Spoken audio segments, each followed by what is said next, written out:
بسم اللہ الرحمن الرحیم۔ دوستو، آج کل سوشل میڈیا پر ایک لفظ بہت زیادہ زیر بحث ہے اور وہ لفظ ہے طاغوت۔ آج کی ویڈیو میں ہم آپ کو مکمل طور پر گائیڈ کرنے جا رہے ہیں کہ طاغوت کون ہے، یہ لفظ کا کیا مطلب ہے، اس کے کتنے معنی ہیں، قرآن میں کتنی مرتبہ آیا ہے اور قرآن میں کن معنی میں استعمال کیا گیا ہے۔ یہ تمام باتیں جاننے کے لیے آج کی ویڈیو آخر تک دیکھیے۔ اس سے پہلے ہم آپ سے درخواست کریں گے کہ آپ ہمارے یوٹیوب چینل کو ضرور سبسکرائب کیجیے اور بیل آئیکن کو ضرور پریس کیجیے تاکہ ہر نوٹیفیکیشن آپ کے پاس پر وقت پہنچ سکے۔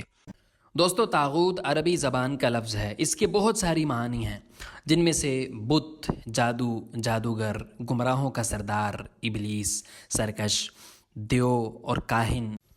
دوستو، شرعی اصطلاح میں طاغوت سے مراد خاص طور پر وہ شخص ہے جو ارتکاب جرائم میں ناجائز امور میں اپنے گروہ کا سرغنہ یا سربراہ ہو۔ طاغوت کی تعریف ادب و لغت کے امام جوہری نے یہ کی ہے، وَالطَّاغُوتُ الْكَاهِنُ وَالشَّيْطَانُ وَكُلُّ رَأْسٍ فِي الضَّلَالِ، یعنی طاغوت کا اطلاق کاہن اور شیطان پر بھی ہوتا ہے، جیسا کہ حدیث میں ہے۔ حضرت عدی بن حاتم رضی اللہ تعالیٰ عنہ سے روایت ہے، میں نے نبی کریم صلی اللہ علیہ وسلم کو فرماتے ہوئے سنا، جس نے اللہ کے علاوہ کسی اور کی قسم کھائی اس نے کفر کیا یا شرک کیا۔ طاغوت چونکہ شیطان کے معنی میں بھی استعمال کیا جاتا ہے، حضرت ابو ہریرہ رضی اللہ تعالیٰ عنہ سے روایت ہے، اللہ کے آخری نبی صلی اللہ علیہ وسلم نے فرمایا کہ شیطان جزیرہ عرب میں عبادت کیے جانے سے مایوس ہو چکا ہے، لیکن وہ تمہارے ان اعمال میں سے طاعت حاصل کرے گا جنہیں تم معمولی سمجھتے ہو، اور اس سے وہ خوش ہو جائے گا۔ صحیح مسلم حدیث نمبر 2812۔ دوستو، اسی طرح طاغوت اس شخص کو بھی کہا جاتا ہے جو کسی گمراہی کا سرغنہ ہو۔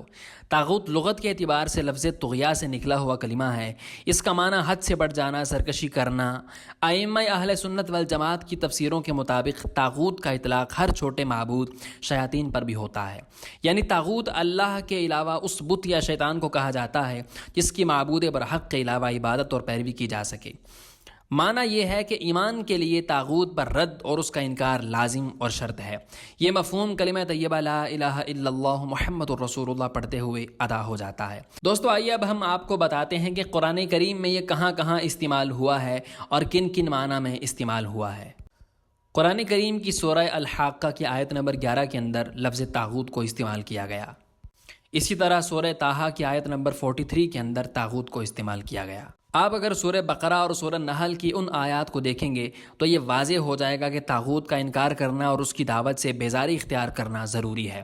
اس تنبیہ سے پتہ چلتا ہے کہ اگر کوئی فرد انفرادی طور پر طاغوت کے راستے پر چلتا ہے تو اللہ اس سے بہت ناراض ہوتا ہے۔ دوستو، یہ معاملہ سورہ بقرہ میں آئی آیت کی روشنی میں مزید واضح ہو جاتا ہے، جس میں اللہ نے مومن کے لیے اپنی ولایت اور غیر مومن کے لیے طاغوت کی ولایت کا ارشاد فرمایا ہے، اور طاغوت کی عبادت کو ترک کرنے کو ایمان کا مقدمہ قرار دیا ہے۔ دوستو، جہاں تک سورہ نساء کی 3 آیات ہیں، ان میں جو نہیں کی جا رہی ہے، اس سے جو منع کیا جا رہا ہے، اس کا موجب وہ طاغوت پر ایمان لانا اور وہ اہل کتاب میں سے ہے۔ وہ یہ اعتقاد رکھتا ہے کہ وہ ہدایت پر ہے اور وہ ان میں سے ہے جو ایمان لائے۔ ہم یہ بات جان چکے ہیں کہ انسان کو کسی بھی صورت میں طاغوت کے انکار کو ترک نہیں کرنا چاہیے، اور طاغوت پر ایمان لانا کیسے جائز ہو سکتا ہے، کیونکہ دوسری آیت ہمیں بتاتی ہے کہ طاغوت کی حکومت کو اللہ نے پسند نہیں کیا بلکہ ان کی مذمت کی ہے، اور ایسے لوگوں کو سب سے ناپسند قرار دیا ہے اور انہیں اہل جہنم میں سے قرار دیا ہے۔ اللہ نے ایسے لوگوں کو اپنی رحمت سے خارج کر دیا ہے، اور یہ لوگ غضب خدا کے سزاوار ہیں، اور یہ وہی ہیں جنہیں اللہ نے خنزیر اور بندر قرار دیا۔ دوستو، سورہ نحل اور سورہ زمر کی آیتوں سے پتہ چلتا ہے کہ طاغوت کی عبادت سے پرہیز کرنا ضروری ہے۔